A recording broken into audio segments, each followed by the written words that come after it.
pourquoi tant d'Irlandais soutiennent-ils avec une telle fermeté la cause palestinienne? C'est vrai, pourquoi ne se déroule-t-il pas une semaine dans cette petite île située pourtant au bout opposé de l'Europe sans une manifestation contre le génocide en cours à Gaza, sans un appel au boycott, sans une pétition de soutien au peuple palestinien ou sans une initiative pour mettre en avant les crimes commis par Israël? Pourquoi tant de fresques à Belfast témoignent de la solidarité entre les deux peuples? Surtout que c'est loin d'être un phénomène récent. Dès 1980, l'Irlande devenait le premier pays de l'Union européenne à déclarer qu'une solution devrait intégrer un État palestinien souverain. Et depuis, des exemples de solidarité et d'amitié, il y en a des centaines. Il s'explique notamment par le fait qu'une grande partie des Irlandais voient dans la Palestine un écho de sa propre histoire. Pendant des siècles, l'Irlande a été conquise, colonisée et dominée par l'Angleterre, avant d'être intégrée de force à l'Empire britannique. Les populations ont été déplacées, leurs terres ont été confisquées, les révoltes étaient réprimées dans le sang et les Irlandais étaient considérés comme des sous-hommes. Au 19e siècle notamment, la Grande Famine, 1 million de morts, 2 millions de déplacés, a laissé une trace immense dans la mémoire irlandaise, notamment parce qu'à Londres, les responsables refusaient de casser la logique de marché, ont continué d'exporter de la nourriture, ont limité volontairement l'aide et ont vu la famine comme un moyen de réformer l'Irlande. Et puis est venue la partition. En 1921, l'île est coupée en deux. Au sud,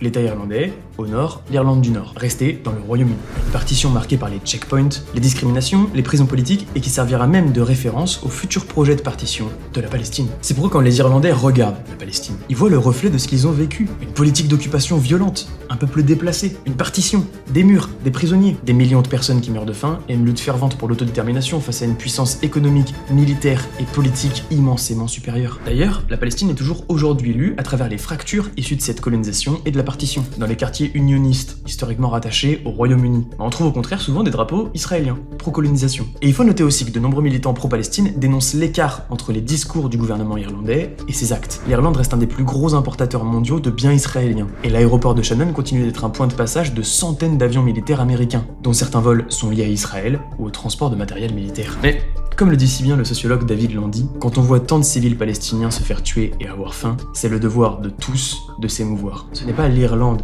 qui a une attitude étrange vis-à-vis de Gaza et d'Israël, ce sont les autres pays occidentaux.